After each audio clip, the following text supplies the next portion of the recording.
Ambruknya bangunan musola pesantren di Sidoarjo, Jawa Timur yang menimpa ratusan santri hingga tidak suka jemaah perempuan beribadah seorang pria bakar masjid di Sulawesi Selatan jadi berita mengemuka selama sepekan. Kami rangkum selengkapnya dalam kasus utama.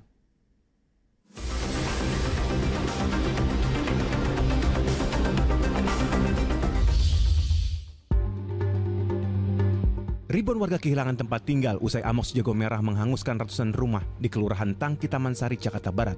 Diduga api berasal dari korsleting listrik di salah satu rumah. Warga terdampak hanya dapat melihat kediaman mereka yang hanya tersisa sebagian dinding. Kobaran api yang cepat menjalar membuat warga di RW 5 dan RW 6 itu tidak sempat menyelamatkan harta benda. Kerugian materi akibat peristiwa ini diperkirakan lebih dari 35 miliar rupiah. Bangunan pondok pesantren Al-Hozinin di Kecamatan Buduran, Sidoarjo, Jawa Timur ambruk. Bangunan yang masih dalam proses pengerjaan itu ambruk dan menimpa 100 lebih santri yang sedang menunaikan salat asar. Ambulan dan alat berat pun dikerahkan untuk mempercepat proses evakuasi. Agar tak memicu ambruknya struktur penyangga, evakuasi para korban dilakukan secara hati-hati. Polda Jawa Timur membangun posko Disaster Victim Identification atau DVI dekat lokasi ambruknya bangunan. Sepanjang operasi penyelamatan korban ambruknya musola pesantren Al-Hozinin Sidoarjo, hingga hari Sabtu pagi 104 orang berhasil dievakuasi dengan selamat, sementara 14 orang meninggal dunia. Sementara penyebab ambruknya bangunan musola yang sebetulnya masih dalam tahap pengecoran itu, kini tengah diselidiki polisi. Sebuah bus pariwisata mendadak berhenti tepat di tikungan ketika salah satu pengendara motor menyetopnya. Pengendara itu lantas memberi kode pada rombongan sepeda motor yang ada di belakang agar terus melaju menyalip bus yang telah berhenti. Peristiwa yang terjadi di ruas Jalan Ciwidey, Kabupaten Bandung, Jawa Barat itu lantas direkam masyarakat sekitar karena dinilai membahayakan.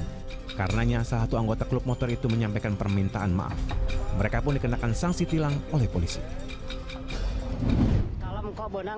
Kesal ditegur saat tebang pohon, pria di Garut, Jawa Barat aniaya kakak kandung dengan senjata tajam.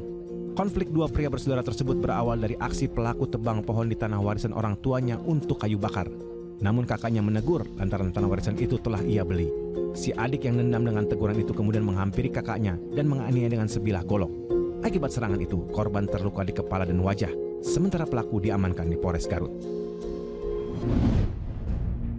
Seorang pria terekam kamera CCTV membakar lemari perlengkapan salat di Masjid Syuhada Kecamatan Lau, Maros, Sulawesi Selatan. Dari penyelidikan, polisi akhirnya mengamankan pria berusia 47 tahun tersebut. Pada polisi, pria berprofesi supir itu mengaku sudah 3 kali membakar masjid di sejumlah daerah di Sulawesi Selatan. Motifnya karena tak suka jemaah perempuan beribadah di masjid. Atas perbuatannya tersangka terancam hukuman maksimal 14 tahun 8 bulan penjara.